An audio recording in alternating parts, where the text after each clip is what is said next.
Olá, Cris. Olá, amigos e ouvintes da Noroeste FM.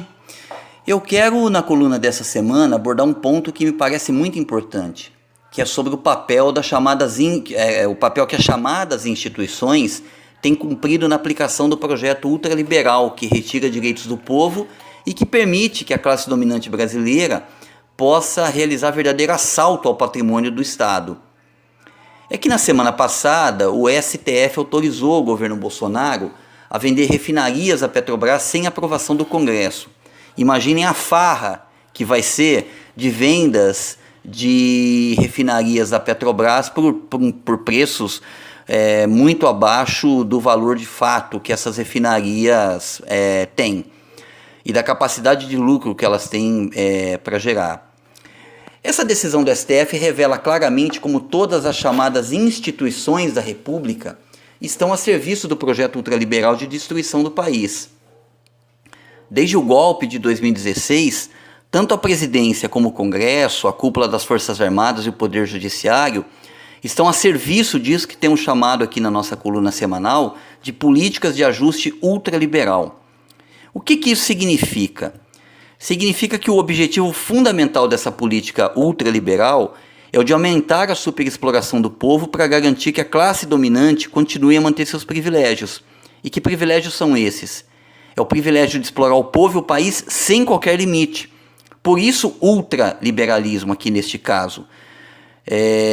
Porque esse liberalismo não significa maior liberdade ao povo, mas uma liberdade ainda maior para que a classe dominante e os grupos capitalistas possam explorar os trabalhadores e o povo à vontade.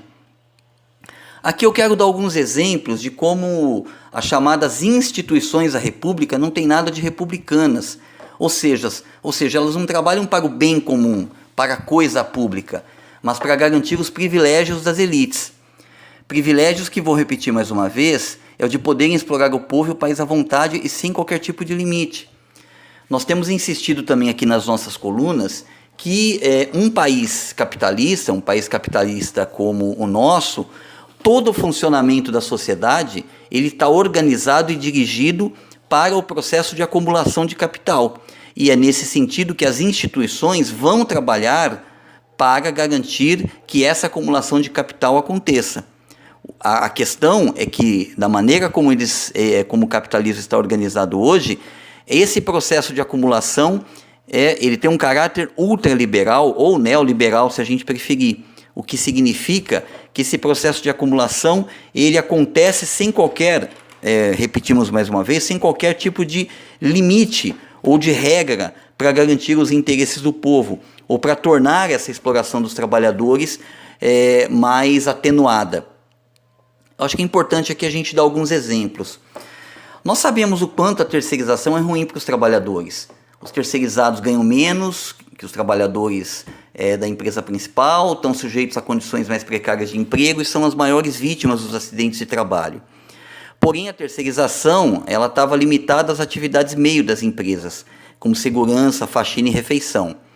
Acontece que o STF decidiu liberar geral a terceirização, inclusive na chamada atividade fim, como forma de aumentar a exploração e o lucro das empresas.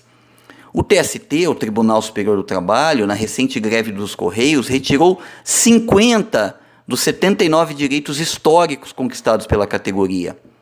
A Presidência da República e o Congresso, essas duas instituições, elas têm operado juntas na política de ajuste e de desmonte. Em 2017, o Rodrigo Maia, que já era presidente da Câmara dos Deputados, declarou literalmente o seguinte, abre aspas, a agenda da Câmara, em sintonia com a do presidente Michel Temer, tem como foco o mercado, o setor privado, fecha aspas. Essa agenda incluía a reforma da Previdência e a reforma trabalhista. E a reforma trabalhista, na opinião do Maia, seria necessária porque sem ela, abre aspas, não haverá condições para o setor privado gerar empregos no país, fecha aspas. E assim foi feito. A Presidência da República encaminhou e o Congresso aprovou ambas as reformas. E agora negociam, Presidência da República e Congresso, uma reforma tributária e uma reforma administrativa. Isso mostra como os chamados poderes da República atuam para privilegiar os interesses de um segmento da sociedade e não de toda a sociedade. Isso é o que eles têm feito desde então de maneira cada vez mais radical. Toda essa política de ajuste tem sido feita, como temos visto, em nome da geração de empregos, da retomada de crescimento, da atração de investimentos e dos fins dos privilégios. Ou seja, é uma prática comum na política burguesa apresentar os interesses das elites, não como interesses das elites, mas como interesses destinados a atender o bem comum. Porque se eles dizem que essas políticas de ajuste são feitas para aumentar a acumulação de capital, eles estão revelando o segredo da política burguesa, que é justamente o de privilegiar os interesses do capital. Por isso que as políticas de ajuste são sempre apresentadas como de interesse geral da sociedade. Dizem que as reformas precisam ser feitas para combater privilégios, mas tudo não passa de pura manipulação desse justo sentimento de ira popular contra os privilégios, as desigualdades, as injustiças e a exploração. O objetivo sempre é de, repito, manipular esse sentimento de ira popular com o objetivo de se manter os privilégios da classe dominante e de setores da burocracia de Estado. Foi assim na reforma da Previdência, em que não se mexeu nas aposentadorias e pensões dos militares de alta patente. Foi assim com a reforma trabalhista, que foi feita, como nós citamos aqui a fala do Rodrigo Maia, que foi feita em nome da geração de empregos, mas que na verdade precarizou em níveis absurdos o mercado de trabalho e não gerou nenhum emprego. Pelo contrário, gerou mais precarização e desemprego.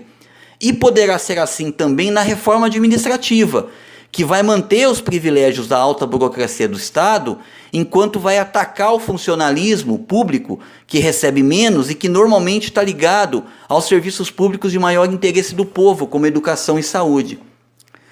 Toda essa situação não pode nos fazer desanimar.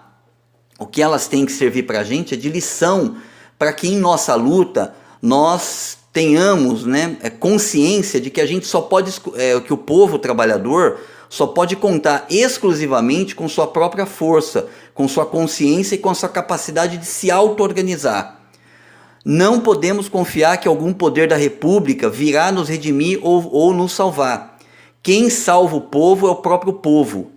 Isso significa que é só a luta popular organizada nos locais de trabalho, estudo e moradia que vai nos livrar da exploração do capitalismo, da miséria causada pelo capitalismo e que vai nos levar, num primeiro momento, a derrotar esse ajuste ultraliberal, que eu vou repetir mais uma vez. Ajuste ultraliberal que não é para dar liberdade ao povo, mas dar liberdade para os grupos capitalistas e para que a classe dominante explore os trabalhadores e o país de forma ilimitada. Bem, eu acho que é isso. Uma boa semana a todos e até a próxima.